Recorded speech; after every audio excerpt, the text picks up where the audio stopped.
सिद्धेभ्यः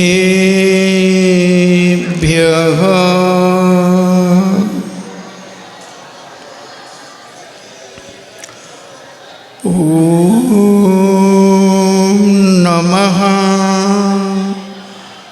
सिद्धेभ्यः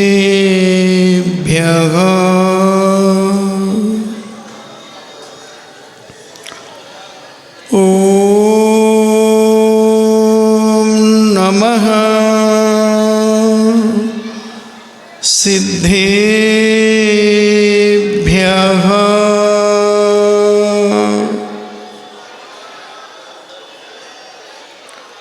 इनमो अरिहन्ताणम्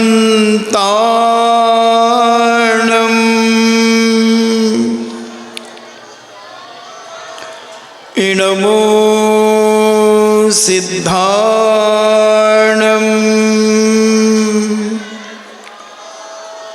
इनमो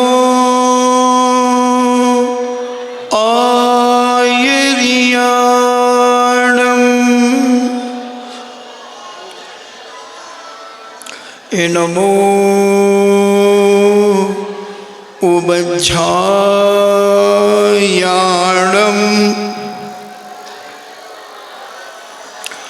इनमो लोये सब्बे साभूणम्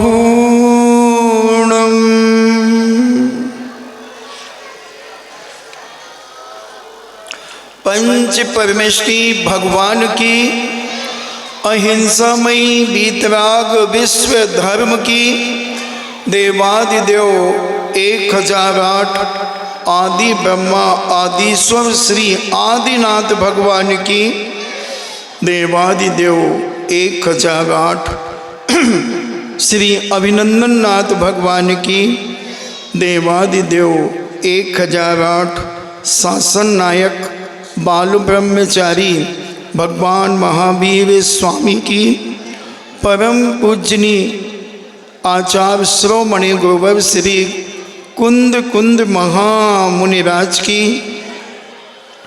परम पूजनी आचार्य श्रोमणि गुरुवर श्री विद्यासागर जी महामुनिराज की परम पूजनी निर्यापक श्रमण मुनि श्री सुधा सागर जी महाराज की पूज्य श्री पूज्य सागर जी महाराज की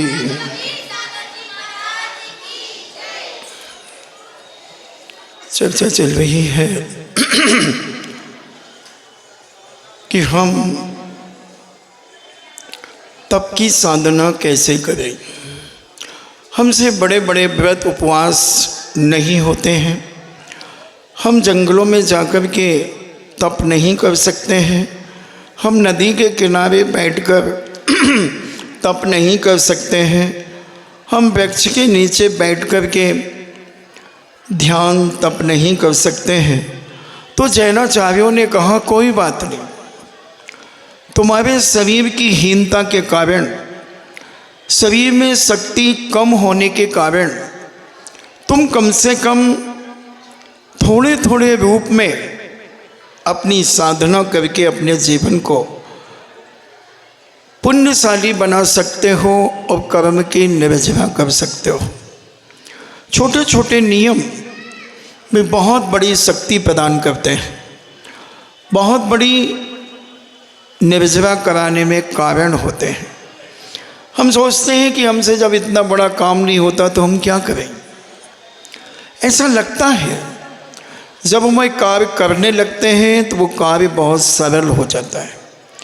एक बच्चा जब पढ़ने जाता है, रोता है, डांट खाता है, पिटता है, फिर भी स्कूल उसे हम भेज देते हैं। और 2-4 महीने के अंदर जब उसकी आदत में आ जाता है कि मुझे पढ़ना है, बहुत सारे बच्चे स्कूल आते हैं, मैं अकेले थोड़ी आता हूँ, तो धीरे धीरे उसकी माँ का जब प्यार मिलता है, टीचर का प्यार मिलता है, तब वह बच्चा भी उसमें लगन लगाने लगता है और पढ़ना शुरू कर देता है। ऐसे ही ये छोटे छोटे नियम हमारे जीवन में बहुत बड़ी उपलब्धियां करा देते हैं। और जब ये उपलब्धियां हमें एहसास होती हैं तो हम धीरे धीरे अपने आप में दृढ़ होते चले जाते हैं, और इतने दृढ़ हो जाते हैं कि जो व्यक्ति कभी एक आसन करने में क्या, दो दुखासन करने में क्या, तिकासन करने में क्या, चौआसन करने में भी कहता था, उसके बाद भी कहता था मुझे बहुत भूख लग रही है।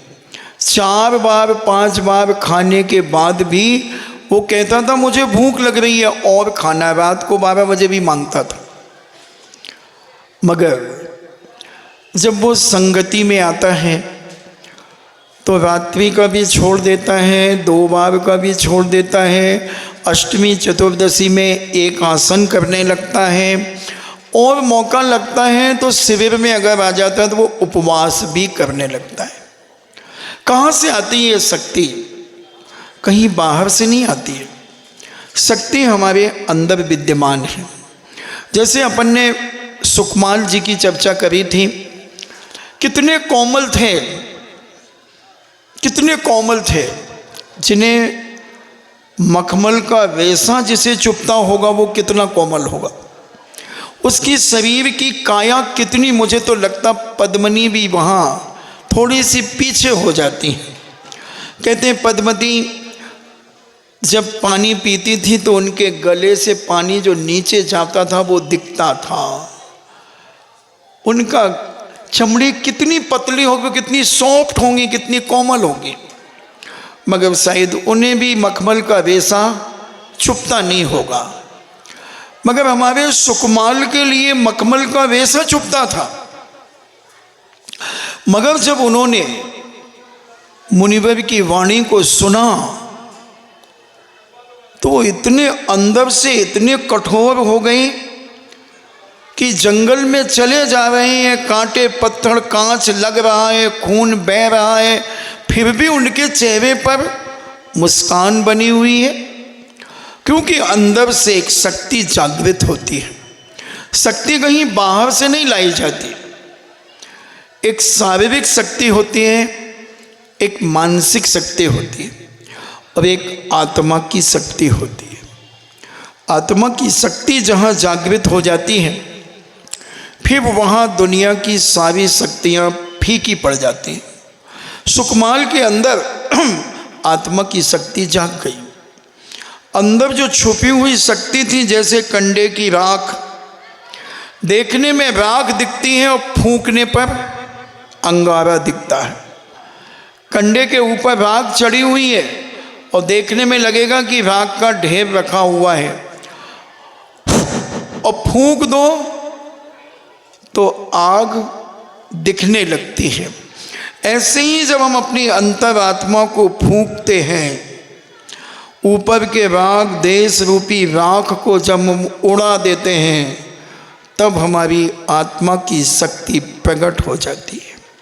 फिर हम जो चाहें वो कर ले सकते हैं। किसी भी चीज़ से हम फंस नहीं सकते, हम परेशान नहीं हो सकते। चाहे वो परिवार में कोई हमें परेशान करे, या हम परिवार के लोगों को परेशान करें, या मोहल्ले पड़ोस के लोग मुझे परेशान करें, या मैं उन्हें परेशान करूं, फिर वो जानता है ये सब पुद्गल की पर्याय है, ये सब राग द्वेष की क्रियाएं हैं। इनको उलझने में, इससे उलझने में क्या फायदा? कोई फायदा नहीं इससे उलझने में, अपना समय बर्बाद करना है। जो समझदार व्यक्ति होता है वो बहस नहीं करता, सामने वाले की बात को एक आध बार जवाब देकर के चुप हो जाता है। फिर सामने वाला कब तक बोलेगा? 2 मिनट, 5 मिनट, 10 मिनट। जब जवाब ही नहीं देंगे तो क्या कहेगा? अब नहीं बोल रही, अब बोल। तुम मुस्कुरा दो। जब तुम मुस्कुरा दोगे तो वो चिढ़ जाएगा, और चिढ़ जाएगा तो तुम अपने आप में बच जाओगे। तरीका है अपने आप को संभालने का, बचाने का। तो ये छोटे छोटे चीज़ें जब हम करते हैं तो हम बहुत सारी क्रियाओं से बच जाएंगे। कल अपन ने समझा था कि घ्राण इंद्रिय के वशभूत होकर के और कसाई में आकर के व्यक्ति ने अपने भाई का ही विनाश कर दिया। धन दौलत के पीछे आदमी पता नहीं क्या क्या कर जाता है। और जी एक एक इंद्रिय की गुलामियत जब उसके जीवन को जकड़ लेती है तब वह समझ नहीं पाता, और उसकी जकड़ में इतना जकड़ जाता है जैसे ठंड की जकड़न से आदमी जकड़ जाता है, तब उसकी छाती में कफ जम जाता है, उसके अंदर शीतांश प्रवेश कर जाते हैं और वो सर्दी को सहन करने में असमर्थता व्यक्त करता है। कपकपी छूटने लगती है, उसे खांसी आने लगती है, वो जकड़ गया है उस सर्दी के माहौल में। उससे छुटकारा पाना है उसे, तो अपने आप को सुरक्षित करना पड़ेगा। और ऐसे ही जब हम इस इंद्रियों की लोलुपता में जकड़े जाते हैं तो इससे छूटने का तरीका, आज हम कर्ण इंद्रिय के गुलाम होते चले जा रहे हैं। कर्ण इंद्रिय समझते हैं हम? कान के तो इतने ज़्यादा गुलाम हैं हम कि जिसका कोई हिसाब नहीं लगा सकते। अगर आपको रात्रि में नींद ना आए तो आप क्या सुनते हैं? मोबाइल चलाते रहते हैं।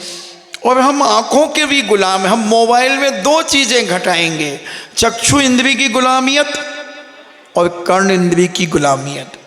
एक मोबाइल हमारी दो इंद्रियों का विनाश करता है, दो इंद्रियों का हत्यारा है ये मोबाइल, सुसाइड है ये। तुम अपने हाथों से अपना ही सुसाइड कर रहे हो, यानी अपनी आँखों को मौत के घाट उतार रहे हो, कानों को मौत के घाट उतार रहे हो। हमारे पास कई ऐसी समस्याएं आती हैं। लगभग अभी तक 50 लोग ऐसे आ चुके कि जिनके बच्चों के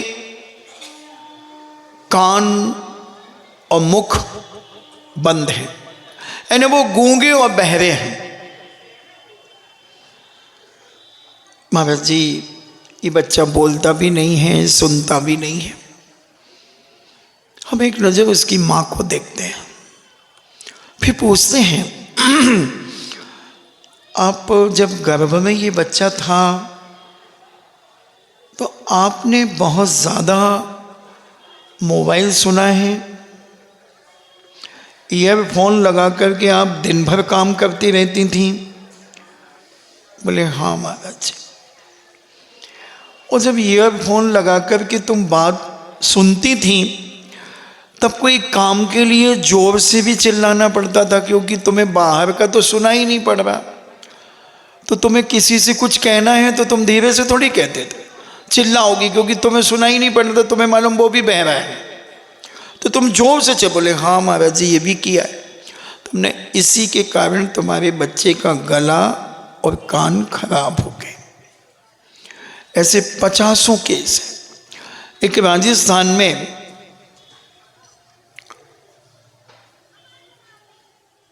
गांव का नाम याद नहीं, अब उसके मामा का गांव आवा है। उनकी 3 बेटियां और 1 बेटा है। वो चारों के चार गूंगे और बहरे हैं, और नाम बहुत अच्छे हैं उनके। एक का नाम सरस्वती है। ऐसे 3 बेटियां बहुत सुंदर हैं, बहुत सुंदर है, बड़ी बड़ी हैं। उस समय डेक चलते थे, पहले घरों में डेक होते थे। टेप रिकॉर्ड के बाद डेक आया था एक, तो डेक सुनते थे बड़ी तेजी आवाज में। मैंने उनसे पूछा, अब तो बच्चे शायद तीनों की शादी हो गई, लड़के की रह गई, तो मैंने उनसे पूछा था, हमसे वो करीब 25-30 साल पहले मिले होंगे। तो जब हमने उनसे पूछा था तो बोले महाराज जी हमने खूब डेक सुना, फुल स्पीड में डेक चलता था हमारे घर में, तो वो डेक सुनते थे और हम कोई काम होता था तो चिल्लाते थे जोर जोर से। तो ये कान बहरे हो गए और गूंगापन आ गया। तो ये प्रकृति के विरुद्ध जब हम चलते हैं तो इसकी विकृतियां हमारे शरीर के ऊपर डिफेक्ट करती हैं। अब ये हमें समझना है अपने जीवन में कि हम इनसे कितना बचाव कर सकते हैं। यंत्र पद्धति जितनी बढ़ेगी दुनिया के अंदर, उतना दुनिया का विनाश होगा, और मंत्र पद्धति जितनी बढ़ेगी दुनिया के अंदर, उतना दुनिया का विकास होगा।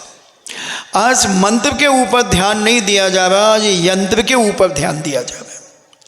सारा जीवन हमारा आज यंत्र के अंतर्गत आ गया। इतने यंत्र हमारे पास आते चले जा रहे हैं। अब अभी एक चार्जर नया निकल गया, जिससे लैपटॉप भी चार्ज होगा और मोबाइल भी चार्ज होगा। अब आपको 2 चार्जर नहीं खरीदना पड़ेंगे, अब एक चार्जर से आप काम कर सकते हैं। तो ये सारे के सारे यंत्र हमारे मंत्र को नीचा दिखाने का प्रयास कर रहे हैं, मगर तुम्हारे जीवन का कल्याण यंत्र नहीं करेगा, मंत्र करेगा। मंत्र से ही व्यक्ति का कल्याण होगा। और हम इतने उलझ गए हैं यंत्रों में, घरों में बड़ी शांति हो गई है आजकल। हाँ, जिनके घर में लड़ाई झगड़े होते हैं उनकी बात अलग है, और जिनके घरों में लड़ाई झगड़े नहीं होते हैं तो उनके घर में बोलचाल भी बंद है। श्रीमती से भी हूँ हाँ में उत्तर दे देते हैं, श्रीमान को भी हूँ हाँ में उत्तर दे देते हैं, और भी माँ को भी उत्तर दे देते हैं, खाना खाओगे बेटा, 1 घंटे बाद इशारा कर दे, क्योंकि वो मोबाइल देख रहा है। वो घर से, ऑफिस से, बाजार से, कहीं से भी आए और निकाला मोबाइल और बस बैठ गए। ये कर रहे हैं वो, उन्हें कुछ पता ही नहीं है कि हम क्या कर रहे हैं और कहाँ कर रहे हैं। बस 10-15 साल का बच्चा भी अपना मोबाइल चला रहा है, माँ भी मोबाइल चला रही है, पत्नी भी चला रही है, पिताजी भी चला रहे हैं, बड़ी शांति है। मगर मानसिक तनाव बहुत ज़्यादा है, आँखों पे जोर बहुत ज़्यादा है। जो ज़्यादा रोशनी, तेज रोशनी देखता है, और ये छोटे छोटे बच्चे अपनी आँखों को खराब कर रहे हैं, क्योंकि वो मोबाइल में कार्टून देखते हैं, उसमें क्या बोलते हैं, वो क्या कर देते हैं, रोशनी बढ़ा देते हैं ना, उसको ब्राइटनेस कर देते हैं, तो वो बच्चों को चुभती है, मगर उन्हें कलर वो अच्छे लगते हैं और वो देखते रहते हैं, घंटों देखते रहते हैं। फिर चश्मा लगने लगता है, फिर आंखें खराब, आंखों की हत्या कर दी। जो आंख हमारी 100 साल के लिए चलना थी, वो आंख 10 साल के बाद, 15 साल के बाद उसमें चश्मा लग गया। भरत चक्रवर्ती की आंख कितना देखती है मालूम है आपको? ये सूर्य तो ज्यादा दूर नहीं है। अयोध्या के ऊपर जब चक्रवर्ती बैठता है, ठंड में हर व्यक्ति छत में बैठता है। जो सज्जन होते हैं वो सड़कों पे खड़े नहीं होते हैं, वो सज्जन अपने मकान की छत के ऊपर शांति से बैठते हैं।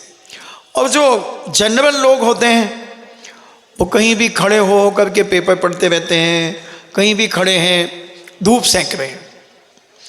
तो चक्रवर्ती धूप सेंकने अपनी छत के ऊपर जाता था, और निषद पर्वत के ऊपर से जब सूर्य निकलता था, उस समय ज़्यादा से ज़्यादा 5000 योजन की दूरी होगी, ज़्यादा से ज़्यादा। मगर चक्रवर्ती की आंख कितना देख सकती है? 47,263 सही बटे का जो है वो मुझे पूरा स्मरण नहीं आ रहा है, वो कल मैं बताऊंगा। तो इतनी दूरी को वो देख सकता है चक्रवर्ती, 47,263 योजन। कितना हो गया? 4000 मील का 1 महायोजन होता है। अब आप लगा लें गुणा, कितनी दूरी को वो देख सकता है, क्योंकि उसने अपनी आंखों की कभी हत्या नहीं की। और वो सुन कितना सकता है? 12 योजन। अगर हम लघु योजन भी ले लें तो 12 किलोमीटर का एक लघु योजन होता है, तो 144 किलोमीटर दूर की आवाज चक्रवर्ती सुन सकता है। सूंघ कहां तक सकता है? 108 किलोमीटर। 9 योजन उसकी घ्राण इंद्री का विषय होता है। 108 किलोमीटर दूर पर कहां पर क्या रखा है, उसकी खुशबू वो ले सकता है। उसके स्पर्शन, रसना और घ्राण, इसका 9 योजन तक की उसकी क्षमता होती है। और आंखों की 47,263 योजन, उतनी दूरी को वो देख सकता है। बिल्कुल सहज जैसे तुम मुझे देख रहे, मैं तुम्हें देख रहा हूं, इतना वो देख सकता है, क्योंकि उसने अपनी किसी इंद्री का दुरुपयोग पूर्व जन्मों में नहीं किया। हम सीमा से ज़्यादा जाग जाते हैं तो हमारी आंखों की हत्या होती है। हर इंसान को, सज्जनों को समय पर सोना चाहिए और समय पर उठना चाहिए। बुद्धि का विकास प्रातःकाल उठने से होता है, बुद्धि का विनाश सूर्य उदय के बाद उठने से होता है। तो ये नीति ने लौकिक नीतियां भी हैं, धार्मिक प्रामाणिकता भी है कि सज्जन व्यक्ति जितना जल्दी सोएगा उतना ही जल्दी उठेगा, दुर्जन व्यक्ति जितना लेट सोएगा उतना लेट उठेगा।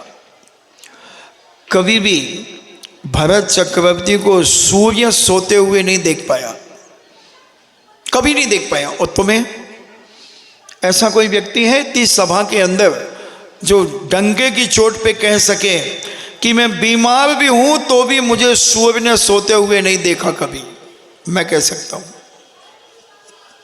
कभी नहीं देखा, पहले भी नहीं देखा, दीक्षा के पहले भी नहीं देखा।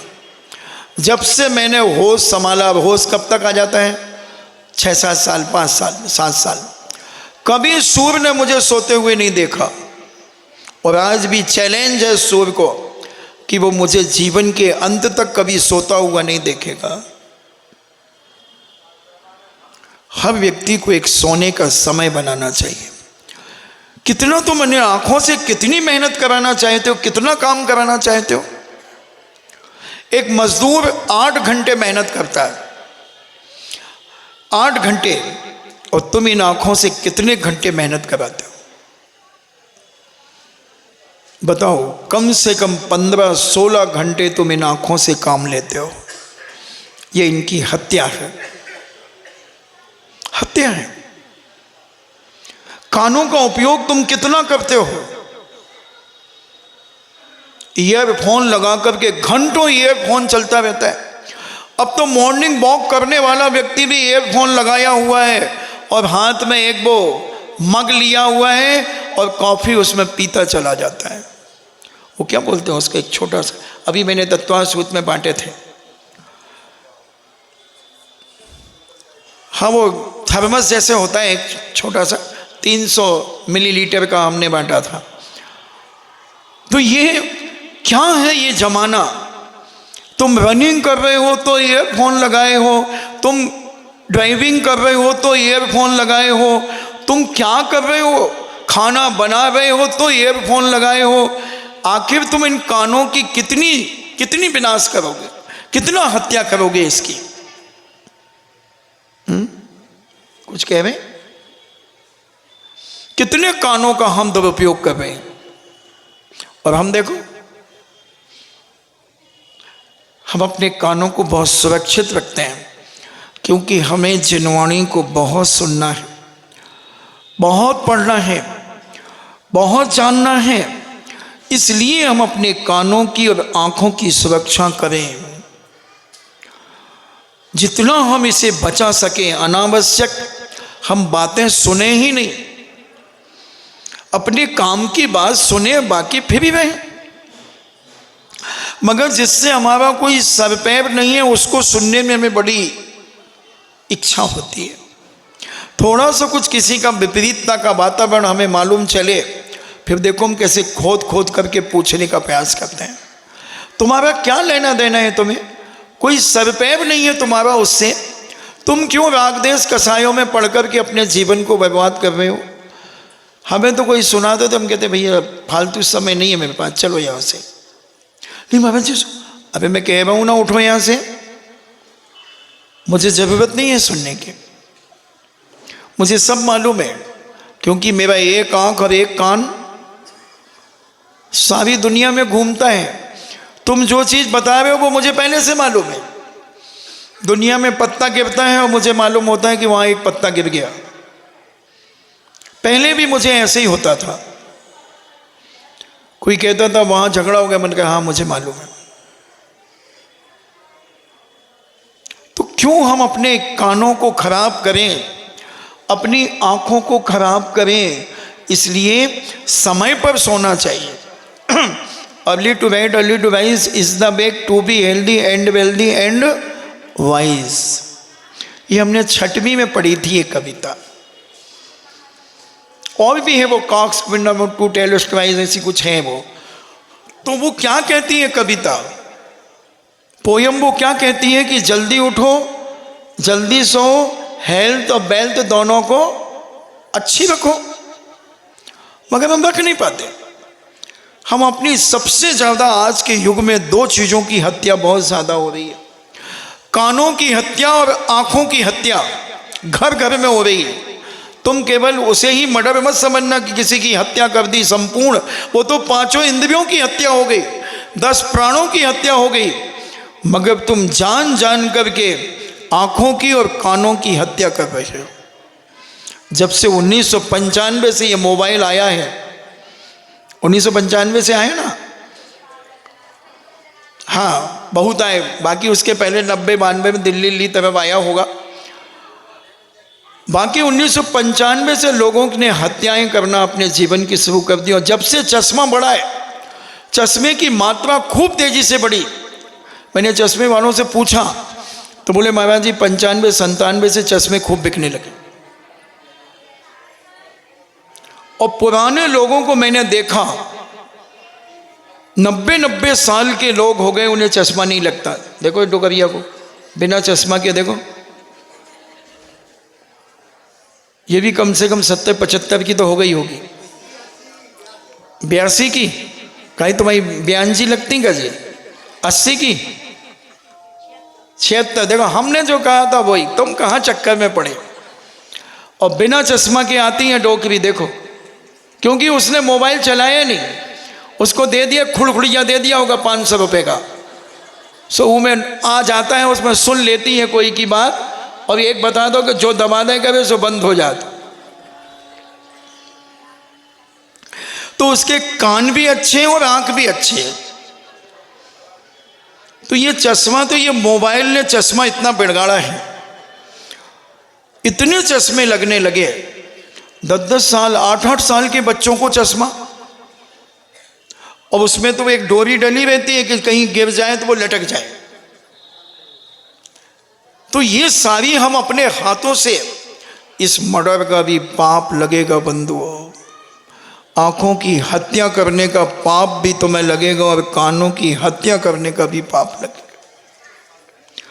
क्योंकि जब आदमी आदी हो जाता है यदवत अदवत चीज़ों को सुनने का, और समय के विपरीत बेसमय सुन रहा है, कोई भरोसा नहीं रात को कितने बजे भी चालू है उसका मोबाइल, कान में ईयरफोन लगा हुआ है और बिस्तर के साइड में मोबाइल पड़ा हुआ है और वो सुन रहा है। और सो भी गया फिर भी कान में गुनगुनाहट चालू है। अब बोलो कितने कानों के पर्दे के ऊपर जोर है उस शब्दों का। ये शब्द पुद्गल है, ये शब्द टकराते हैं उससे जाकर के पर्दे से, पर्दा कमजोर करते हैं। अब देखना, कमरे के अंदर आप बैठे, सब खिड़कियां दरवाजे आपके खुले, तो आप 4 लोग बातें कर रहे हैं, वो आवाज़ बाहर भी जाएगी। और जैसे ही आपने खिड़कियां बंद कर ली तो बाहर थोड़ी कम आवाज़ जाएगी, दरवाज़ा बंद कर लिए तो और कम आवाज़ जाएगी। तो शब्द पुद्गल है, उसको बाहर निकलने के लिए दरवाज़ा ने रोक लिया। निकलेगा तो वो आवाज़ तो निकलेगी, मगर उतनी स्पीड से नहीं निकलेगी। जैसे गाड़ी का कांच बंद होता है तो आप अंदर बात करते हैं तो आपको सुनाई, बाहर वाले को सुनाई नहीं पड़ता, और बाहर वाले की बात आपको अंदर सुनाई नहीं पड़ती। तो वो बाहर की आवाज़ फैलती नहीं मगर वो निकलती तो है। तो ये सारे के सारे हमारे कान और आँख दोनों मौत के घाट उतरते चले जा रहे हैं। जो आँख हमारी 100 साल में खराब होना थी वो 15 और 20 साल में खराब होना शुरू हो गई। हमारे आचार्य श्री को देखो, अभी तक कोई चश्मा नहीं लगाते, कोई मशीन नहीं लगाते सुनने की, क्योंकि वो यहां वहां का सुनते ही नहीं, फालतू सुनते ही नहीं। आप भी चाहें तो अपनी मौत, जो तुम मौत को उत्पन्न कर रहे हो, उसे भोग सकते हो। ये हम बचा सकते हैं, इसको जीवन दान दे सकते हैं, अपने कानों को, अपनी आँखों को, अगर हम देना चाहें तो। और जो नहीं दे पाते हैं वो अधीनस्थ हो जाते हैं और मर जाते हैं, बहरे और गूंगे होकर के मर जाते हैं। कई लोग हैं जो इतना बोलते हैं, इतना बोलते हैं कि अंत समय उनसे नमो का मंत्र भी नहीं निकलता। ऐसे भी लोग हैं कि वो कितना बोलते हैं और कहते हैं, आज के मेडिकल साइंस ने ये सिद्ध किया है कि अगर लगातार 1 घंटे तक व्यक्ति लेक्चर देता है फिलो, तो उसके शरीर की एनर्जी इतनी नष्ट हो जाती है जितना 8 घंटे मजदूर मेहनत करता है। इसलिए आपने देखा होगा स्कूल के प्रोफेसर, टीचर्स, लेक्चरार 1 पीरियड लेने के बाद कहाँ चले जाते हैं? उनका कौन सा कक्ष होता, वो शिक्षकों का एक कक्ष होता है ना, उसमें आंख बंद करके टिक के बैठ जाते हैं। और फिर जब दूसरा पीरियड लेने जाएंगे तो पहले 1 गिलास पानी पिएंगे और पानी पी करके फिर बचाएंगे वो। तो ये एनर्जी, और हम कई लोगों की तो आदत होती, इतना बोलते हैं कि तुम 1 शब्द बोलो वो 10-20 शब्द बोलते चले जाएंगे। अच्छा, उन्हें लगता है कि मैं बहुत अच्छा लग रहा हूँ, मगर वैसे बाचाल व्यक्तियों की वैल्यू कम हो जाती है, उनकी इज्जत धीरे धीरे कम होती चली जाती। लोग उन्हें कहते हैं ये तो बकता ही रहता है, समझते नहीं उनकी इज्जत दिन प्रतिदिन कम होती है। एक दिन में पता नहीं चलता कि मेरी इज्जत कम हो गई है।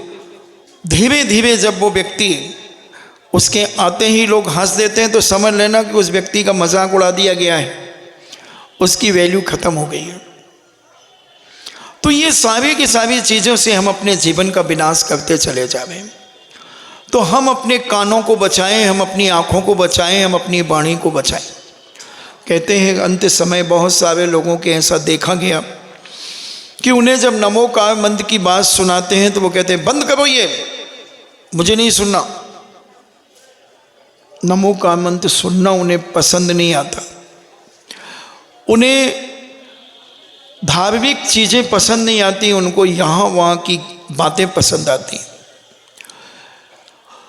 उनसे कहो कि आप नमो का मंत्र बोलो, ओम शांति बोलो, तो वो गालियाँ बकेंगे मगर ओम शांति नहीं बोलेंगे, नमोकार महामंत्र नहीं बोलेंगे, क्योंकि उनके जीवन के अंदर की जो कैसेट बनी हुई है वो राग देश कसायों से भरी हुई है।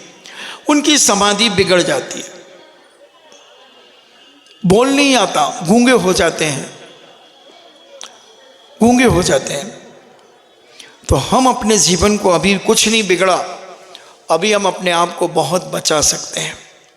हो सके जितना कम बोलें हम अपने जीवन में, जितना कम आंखें खोलें अपने जीवन में, जितना कम हम अपने कानों का प्रयोग करें, जितनी आवश्यकता हो उतना ही हम सुने, तो हमारे कानों की सुरक्षा हो सकती है, हमारे आँखों की सुरक्षा हो सकती है और हमारी वाणी की भी सुरक्षा हो सकती है। बहुत ज़रूरत पर हम बोलें तो ये 3 चीज़ें हम बचा सकते हैं, हमारे हाथ में। हर चीज हमारे हाथ में है, दुनिया के हाथ में नहीं, हर चीज हमारी मुट्ठी में है। बोलो हम क्या करना चाहते हैं? तुम जो चाहो वो कर सकते हो। गाली बकना चाहते हो, बको, कौन मना कर रहा है? और नहीं चाहो तो चुप हो जाओ। सामने वाला उत्तेजित हो रहा है, तुम क्रोध करना चाहते हो तो करो, और नहीं करना चाहते कोई बात नहीं, उसको बकने दो। समझ नहीं पा रहा वो, इसलिए बक रहा है। जिस दिन समझ जाएगा उस दिन बकना बंद कर देगा। तो ये सारी की सारी चीजें हमारे हाथ में हुआ करती हैं, मगर हम दूसरे पर थोप देते हैं कि वो उसके कारण मुझे गुस्सा आता है, उसके कारण मुझे बुरा बोलना पड़ता है। किसके कारण? ये हमने सोच ऐसा बना लिया है, बना लिया है। किसी के कारण कुछ नहीं होता। तो आज हम तुम्हें कर्ण इंद्रिय के बारे में विशेष रूप से बताएंगे कि इस कर्ण इंद्रिय की लोलुपता को धारण करने वाली एक बालिका मौत के घाट उतर गई, मरण हो गया उसका। वो सुनने के लिए दौड़ रही थी, सुनने के लिए जाना चाह रही थी, और वह बिहार पटना की रहने वाली थी। पाटलिपुत्र, जिसे शास्त्रों की भाषा में पाटलिपुत्र कहा जाता है, आज उसे पटना के नाम से जाना जाता है। तो पटना के राजा गंधर्व दत्त थे, और उनकी रानी का नाम गंधर्व दत्ता था। और वो दोनों राजा और रानी बड़े गर्व से अपने राज्य का संचालन कर रहे थे। सारी प्रजा उनकी क्रियाओं से, न्याय और नीति से प्रभावित थी। उन दोनों के सहयोग से उनके यहाँ एक मंगल कलश उत्पन्न हुआ, और उस मंगल कलश का नाम गंधर्व सेना रखा गया। उस कलश को देखने के लिए बड़े बड़े सेठ साहूकार, राजा महाराजा उस कलश को देखने के लिए आया करते थे, और बड़े आनंदित होकर के बहुत सारी चीजें उसे दिया करते थे। और गंधर्व सेना बहुत सुशील कन्या थी, बड़ी विवेकशील कन्या थी, मगर उसे संगीत से बड़ा प्रेम था। वो संगीत जैसे जैसे धीरे धीरे बड़ी होती गई, और वो संगीत को अपने आप में पारंगत होती चली गई। उसने एक संकल्प कर लिया कि मैं शादी उस युवा से कराऊंगी जो युवा मुझे संगीत विद्या में परास्त कर देगा। क्योंकि पहले ऐसे ही संकल्प लिया करती थी राजकुमारियां, बेटियां। जैसे जनक नंदिनी सीता के पिता ने कहा था कि जो धनुष को तोड़ेगा वो मेरी बेटी का पति होगा। स्वयंवर हुआ करते थे, बड़े बड़े राजा राजकुमार आया करते थे, और वह राजकुमारी अपनी कंचुकी के साथ, यानी अपनी दासियों के साथ आकर के उन राजाओं का, राजकुमारों का परिचय सुनती थी। मगर वो नाम, वो चमड़ी और दमड़ी से प्रभावित नहीं होती थी। वो राजकुमारी वो गुणों से प्रभावित होती थी। बड़े बड़े सूरमाओं को भी देख करके वो यूं कर देते थे। चमड़ी और दमड़ी समझते हो ना? कोई गोरी चमड़ी से प्रभावित होता है, कोई किसी से प्रभावित होता है, ये मूर्खता है। गुणों से प्रभावित होना चाहिए। शायद एक दिन हमने सुनाया था तुम्हें, इंदौर के सेठ हुक्मचंद कासलीवाल, जिनका आधा इंदौर था, वो एक छोटे से गांव में अपने किसी रिश्तेदार के यहाँ गए हुए थे। तो एक 12-14 साल की एक बिटिया, एक गेहूं का बहुत बड़ा ढेर लगा हुआ था, उसके पिताजी भोजन करने के लिए गए थे। तो वो बिटिया वो गेहूं की दुकान पर बैठी थी और लेटी हुई थी। सेठ जी वहां से निकले, सेठ जी की नज़र उस बिटिया पे पड़ी, केवल उसके पैर देखे उन्होंने। और जिस रिश्तेदार के घर गए थे वो वहाँ गए और बोले यार एक बाजार में एक लड़की लेटी हुई थी गेहूं के ढेर पर, तो वो अपने राजकुमार के लिए कैसी रहेगी। सुनना बहुत गौर से, वो अपने राजकुमार के लिए कैसे रहेगी। तो उनके रिश्तेदार भी उस नगर के अच्छे सेठ माने जाते थे। वो कहते क्या बात करते हो, 2 बोरा गेहूं नहीं बेच पाता उसका पिता। बोले यार ये कोई बात होती है, तुम तो उसके पिता को बुलाओ। सेठ जी ने उसको बुलाया तो वो बेचारा पसीना पसीना हो गया कि सेठ जी ने, वो कौन से सेठ ने, ललितपुर का सेठ हो तो चलो बात अलग है, इंदौर का सेठ जिसका आधा इंदौर जिसका है, हुक्मचंद कासलीवाल, जैसे अजमेर के सेठ मूलचंद सोनी का आधा अजमेर था, और उन्हीं के बेटे नेमीचंद, फिर मूलचंद के बाद ऐसे तीसरी चौथी पीढ़ी में भागचंद की जब शादी इंदौर हुई थी हुक्मचंद कासलीवाल के यहाँ, 18 दिन बारात रुकी थी। 18 दिन तो भाई कितने घंटे रुकी थी, 18 दिन बारात रुकी थी। वो अजमेर का सेठ था तो ये इंदौर का सेठ था। क्या स्वाभिमान होते थे। आज तो 2-4 घंटे में जय सिया राम हो गया काम,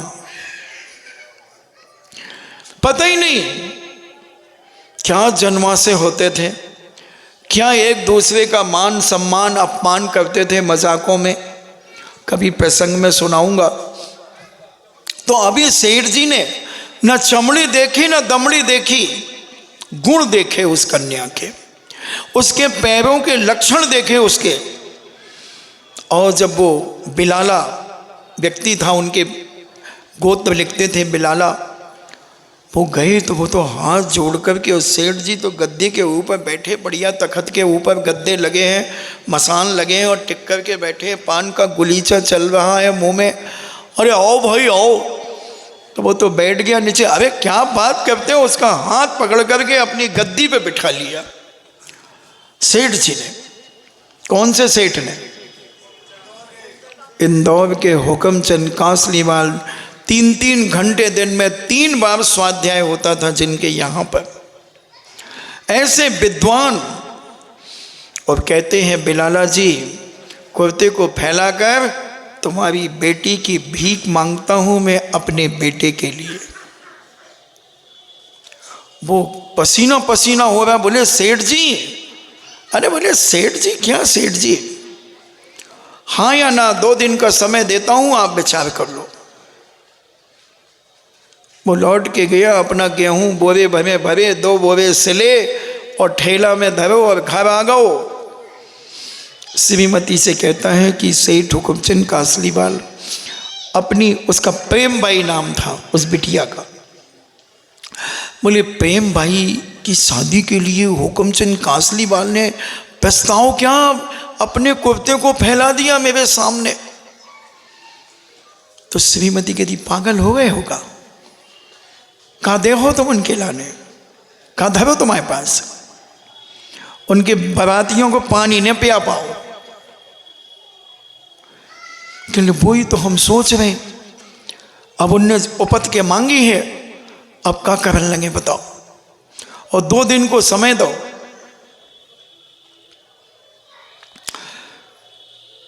कहती है अब क्या करें, मना करो तो अच्छी नहीं और हाँ करो तो अच्छी नहीं। अच्छा बताओ, तुम्हारी बिटिया को सेठ मांगे तो तुम क्या करो? महाराज हम तो दे दें 1 मिनट में।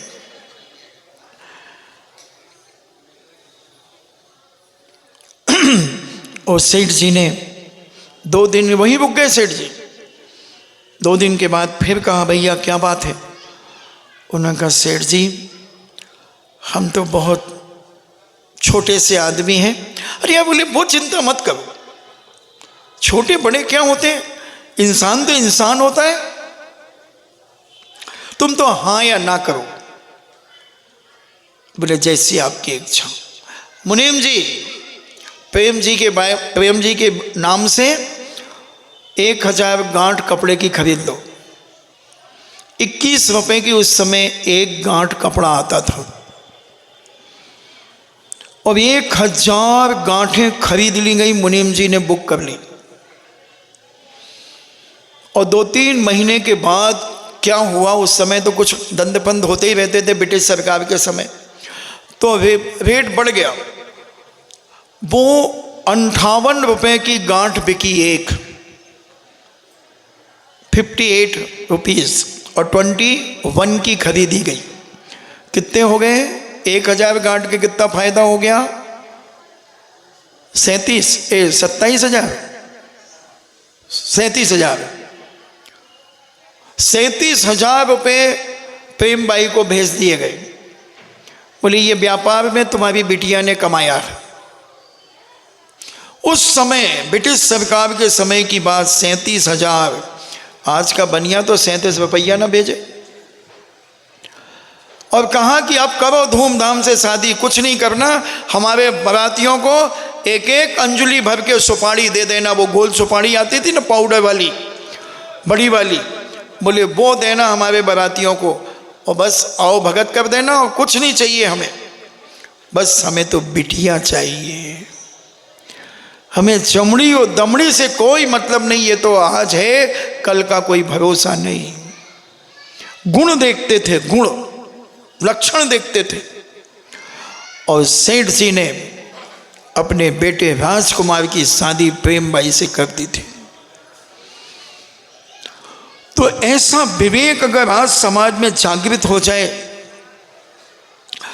तो सारे घर और समाज ऊंचाइयां छूना शुरू कर दे। ये नखरे जो चालू हो गए आज, कोई कहता सेपरेट चाहिए, कोई कहता नौकरी वाला चाहिए, कोई कहता मुझे बिजनेस वाला चाहिए। नौकरों से शादी करके करोगी क्या? नौकरानी बनोगी? डॉक्टर की पत्नी डॉक्टरनी, तो नौकर की पत्नी नौकरानी।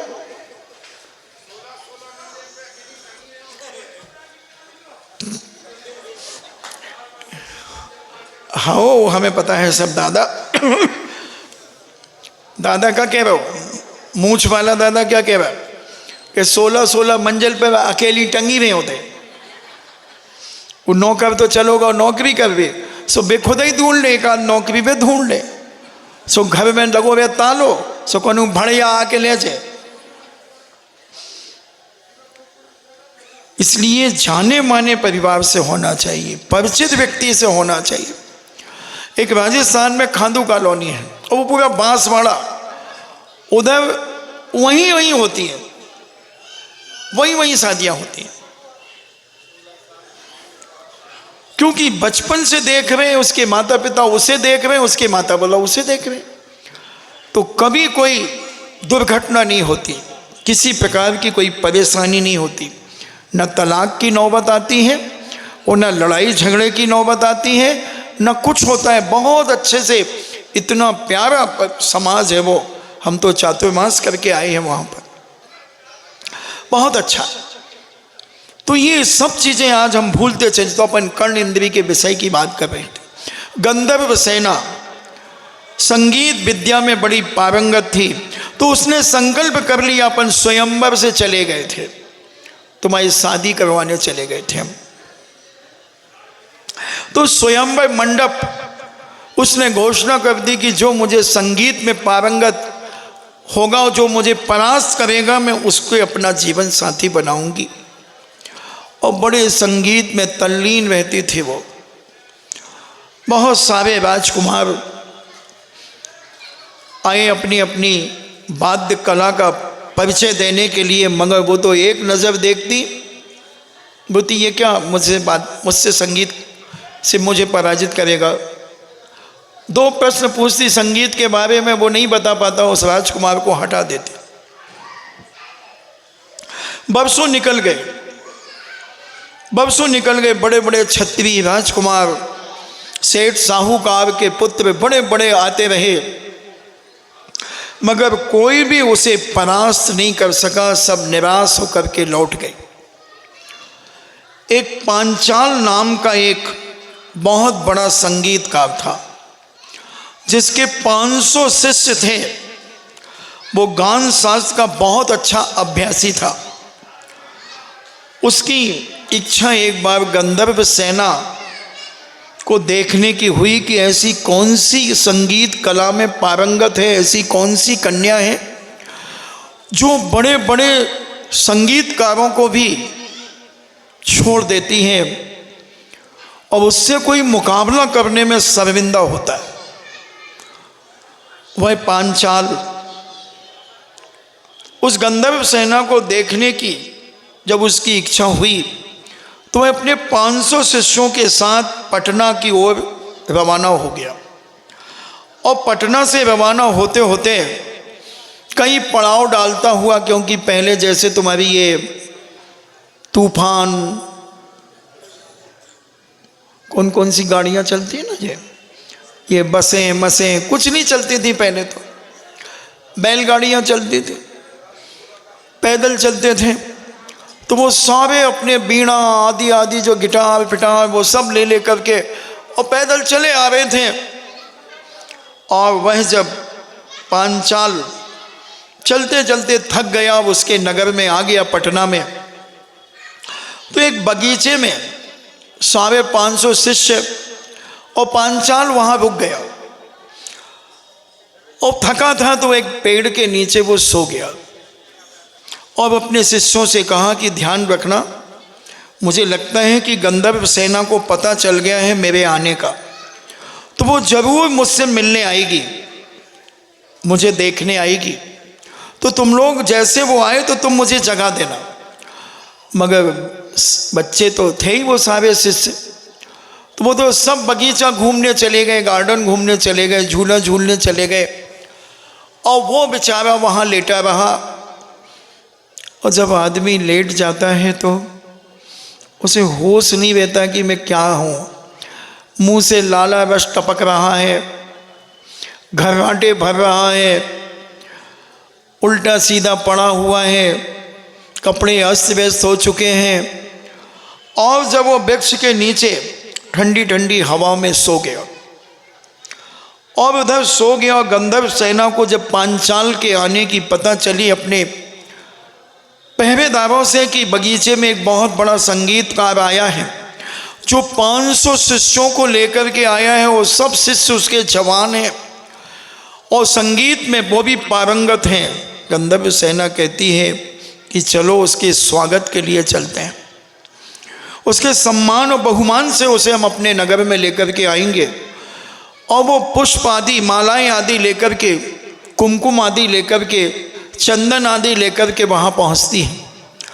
मगर जब देखती हैं कि 2-4 शिष्य तो उसके आसपास हैं, वो भी लेटे हुए हैं और वो भी लेटा हुआ है, मगर उसकी दशा को देखकर उसे घृणा हो गई।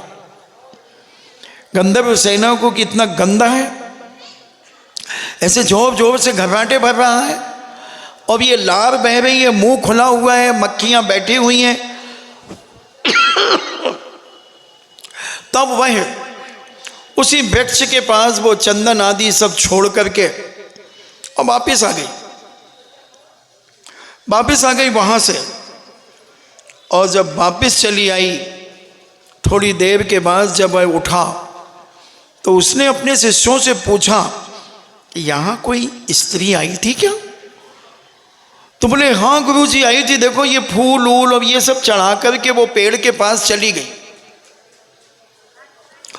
उसने कहा बना बनाया खेल बिगड़ गया, जो हुआ अब लौट करके आना बहुत मुश्किल है। उसने कहा चलो अब स्वयं प्रयत्न करते हैं। और वो वहाँ से चल करके राजा के पास गया और राजा से बड़ी प्रार्थना की कि हे राजन, हम आपके नगर में संगीत का प्रदर्शन करने के लिए आए थे। हमने सुना है तुम्हारी गंधर्व सेना बेटी का संकल्प है कि जो मुझे इस गान विद्या में परास्त कर देगा उसे मैं अपना पति स्वीकार कर लूँगी।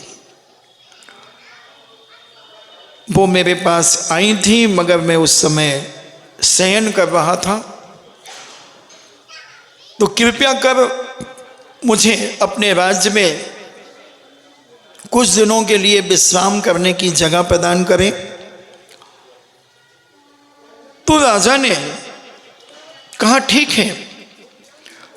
राजा ने पांचाल से कह दिया कि आपकी राजकुमारी गान विद्या में बड़ी होशियार है, ऐसा मैंने सुना है, और मैं भी आपकी कृपा से बहुत गाना जानता हूँ।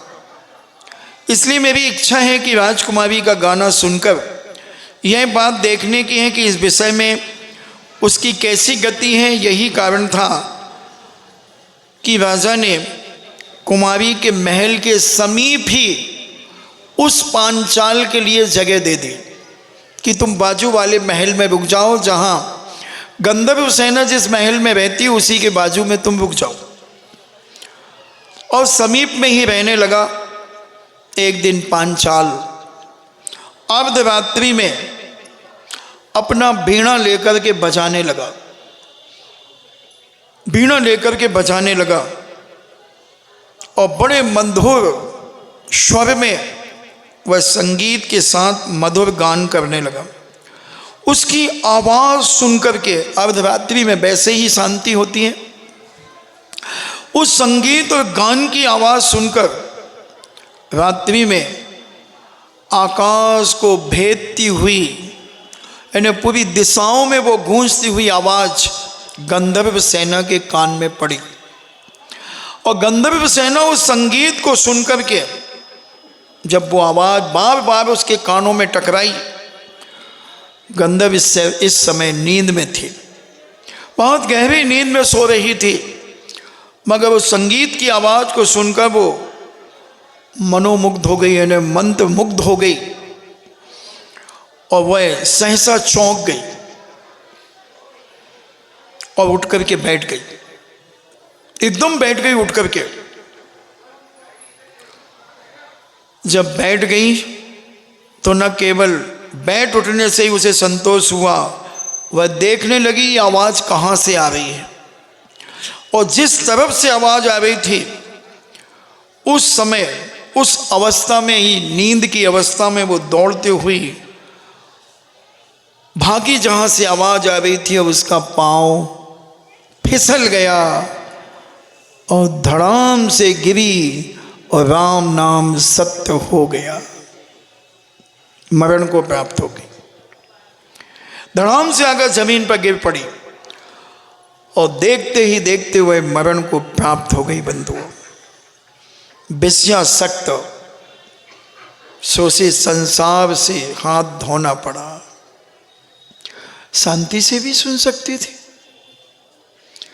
अपन जब उतावले हो जाते हैं तो कई बार उसमें चोट खा जाते हैं। कोई भी कार्य बहुत विवेक से करो, सावधानी से करो, सोच समझ के करो कि इसका फल क्या होगा। हम अगर ऐसा करेंगे तो इसका क्या फल होगा। कहते हैं ना, जब चिड़िया चुग गई खेत अब पछताए होत क्या। कोई भी काम करो बहुत सावधानी से करो, विवेक से करो, उसकी लाभ हानि देखो कि इससे लाभ कितना और हानि कितनी है। मगर हम जब उतावले हो जाते हैं, भावुक हो जाते हैं, इमोशनल हो जाते हैं, तो हम सब कुछ भूल जाते हैं। माता पिता भी हमें लाख समझाते हैं, मगर नहीं, हम वही करेंगे। फिर जब हम घाटे में हो जाते हैं, फिर माता पिता भी साथ नहीं देते, परिवार का कोई व्यक्ति भी साथ नहीं देता, और हम दुखी होकर के मानसिक तनाव में आकर डिप्रेशन में चले जाते हैं, और इतनी फीलिंग करने लगते हैं कि हम मरने की भी तैयारी करने लगते हैं। सुसाइड करने का भाव कई बार आ जाता है। बहुत सारे लोग प्रायश्चित लेने आते हैं, महाराज जी हम बहुत परेशान हैं, मरने का भाव आ जाता है। कितने दिन हुए शादी हुए? महाराज जी 6 महीने हुए। तो 6 महीने के बाद मरना? अभी तो जन्म देना है तुम्हें, तो मरने की तैयारी? कुछ नहीं करना महाराज जी, बहुत थक गए हम। 6 महीने में थक गई? हमारी वो ममता स्पोर्ट्स वाली डुकरिया से पूछो। 76 साल की हो गई, फिर भी कभी स्वप्न में भी ऐसे भाव नहीं आते। तो ये सब लापरवाही से जब हम काम करते हैं, बिना सोचे समझे जब हम कोई काम करते हैं, आगे पीछे बिना सोच करके जब हम कोई काम करते हैं, क्योंकि हम इतने विषयासक्त हो जाते हैं और इतने हम चमड़ी और दमड़ी को देखकर इतने आकर्षित हो जाते हैं, तो हमें पछताना पड़ता है। इसलिए गुणों को देखना चाहिए, और जो व्यक्ति गुणवान गुणों को देखेगा वो जीवन के अंत तक कभी उसके मुख से पछतावा नहीं महसूस होगा। वो इतना आनंदित रहेगा, बोले बिल्कुल आनंद में हो।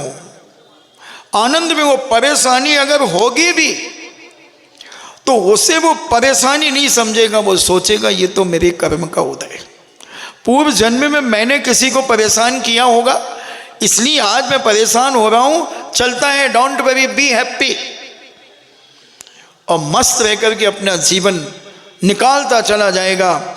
यही विवेक है। ना कान खराब करेगा, ना आँख खराब करेगा, और ना मुंह खराब करेगा, और ना अपना शरीर खराब करेगा। बिल्कुल मानसिकता को भी पवित्र रख करके अपने जीवन को अच्छा रखेगा। इधर से सुनेगा और यहाँ से निकाल देगा। ये विवेक कहलाता है। अगर बाई द वे फंस जाओ तो मरने का कभी मत सोचना, कभी मत सोचना। कितने बड़े भी संकट तुम्हारे जीवन में आ जाएं, कितनी बड़े भी परेशानी तुम्हारे जीवन में आ जाए बंधुओं, तो कभी मरने का भाव मत करना। मरने का भाव करना यानी स्वयं का सुसाइड कर लेना। और एक मर्डर की लौकिक में अदालतों में 20 साल की सज़ा होती है, और जो सुसाइड करने की भाव भी करता है ऐसा क्षण क्षण में मरता है। ये गर्भपात किस जीव के हो जाते हैं? कौन है वो जो गर्भ में ही बच्चा मर जाता है, गर्भपात हो जाते हैं, 2 दिन 4 दिन में मर जाते हैं? ये वही जीव हैं जिनने बार बार मरने की धमकियां दी हैं, और वो अल्प आयु प्राप्त करते हैं और मर मर करके अपने जीवन का विनाश करते चले जाते हैं। इसलिए विचार करके करो, थोड़ा ठंडा खाने का प्रयास करो, गरम गरम खाने का प्रयास मत करो, जीभ जल जाएगी, हाथ जल जाएगा, और जीवन में शांति की जगह अशांति बढ़ जाएगी, बढ़ जाएगी। बहुत विवेक, बहुत सावधानी, हर जगह सावधानी और सहनशीलता बढ़ाओ अपने अंदर की। छोटी छोटी बातों में जो हम रोने लगते हैं, ये तुम्हारी लापरवाही और तुम्हारा रोना सबसे बड़ी कमजोरी होती है। सामने वाला उस कमजोरी का फायदा उठाता है। रोना मगर दरवाजा बंद करके रोना, तुम्हारा रोना कोई देख ना सके, किसी को मालूम ना चले कि तुम रोए हो। सामने वाले को अगर तुम्हारा मालूम चल गया कि तुम रोते हो तो वो उसका फायदा उठाएगा, तुम्हें दबा करके रखेगा और हर बार तुम्हें जलील करने का प्रयास करेगा। अंतिम शस्त्र का प्रयोग, ब्रह्म शस्त्र का प्रयोग कब किया जाता है? जब सब तरफ से आदमी निहत्था हो जाता है, तब वह अपना ब्रह्म शस्त्र चलाता है। तुम तो छोटी छोटी बात में ब्रह्म शस्त्र चला देते हो, तो उस ब्रह्म शस्त्र की शक्ति खत्म हो गई। इसलिए मैं कहता हूं, पढ़ो, स्वाध्याय करो। स्वाध्याय करने से तुम्हारे अंदर एक विल पावर जागता है, शक्ति जागती है, और बहुत सारी चीज़ों से बच जाते। मैं कई बार कहता हूँ, यहाँ पे कहता हूँ कि जब मैं इधर 1993 में एक कुएं वाले का हॉल में बैठता था, तो हमारे पास एक रेनॉल्ट का एक पेन आता है, लाल कलर का, नीले पीले कलर की बॉडी होती है उसकी, तो चौकी पे पड़ा रहता था। तो एक लड़का आकर के वो पेन हाथ में उठाता था, मैं कहता रख दो यहाँ पर, वो कहता महाराज जी ले रख दो यहाँ पर, वो रख देता था। उस समय में शांतिवत प्रदर्शन एक जिनेंद्र वर्णी का ग्रंथ है, पढ़े लिखे लोगों के लिए बहुत अच्छा है। हमने 1000 ग्रंथ उस समय बांटे थे। डॉक्टर, इंजीनियर, जो बड़े बड़े अच्छे पोस्ट पर लोग थे, पढ़े लिखे लोग, उनको दिए थे। तो वो मैं पढ़ रहा था उस समय, तो उसमें एक घटना आई, एक छोटा सा उदाहरण आया कि एक व्यक्ति किसी के यहाँ एक लोटा छोड़ गया, और 1 साल के बाद वो व्यक्ति वहाँ से निकला, तो उसने नीचे से आवाज़ लगाई उस व्यक्ति को, बोले हाँ भैया तुम्हारा लोटा हमारे घर पे रखा है, और वो लोटा उसको दे दिया।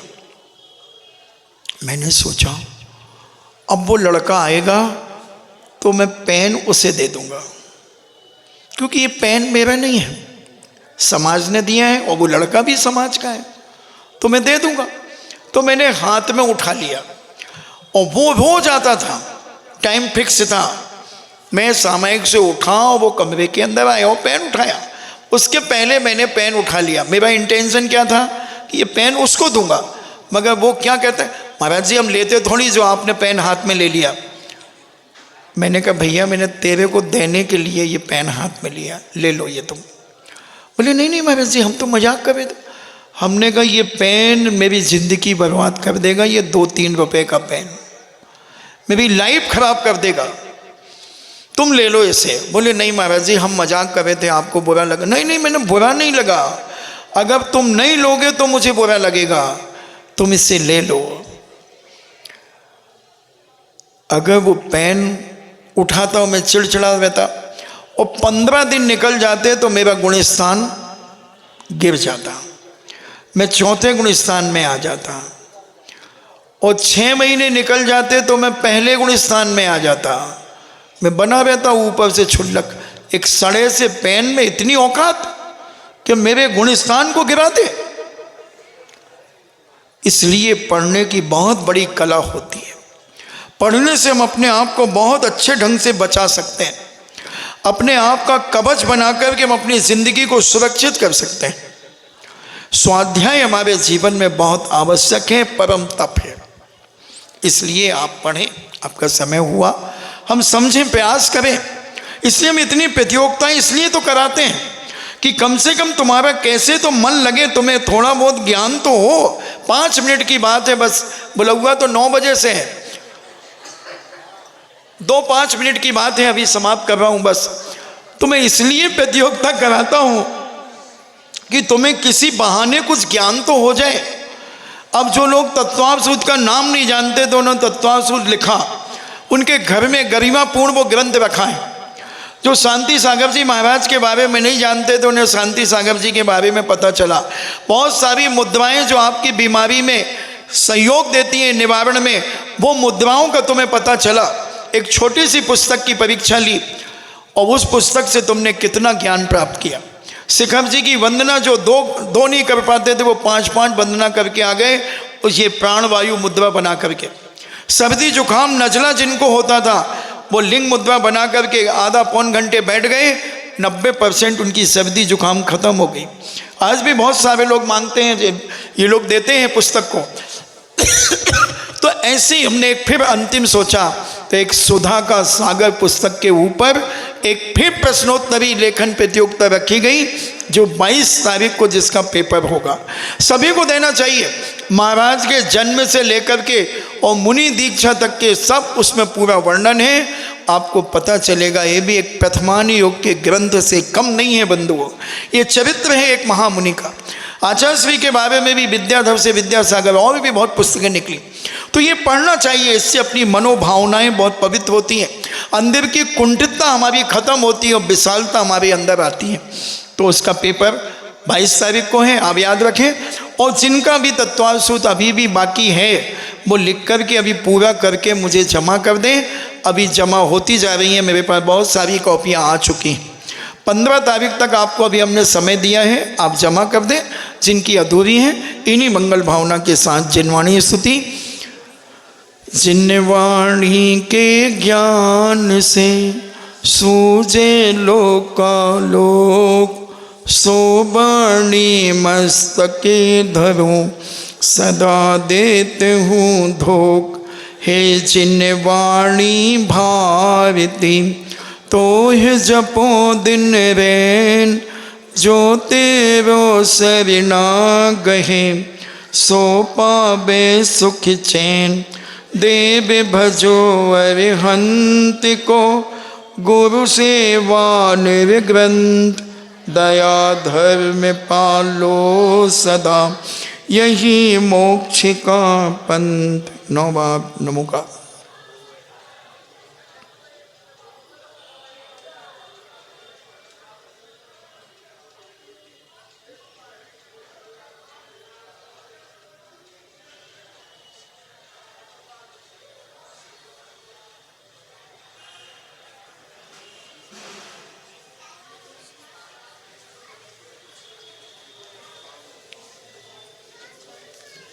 परम पूजनीय द्वादशांग जिनवाणी माता की।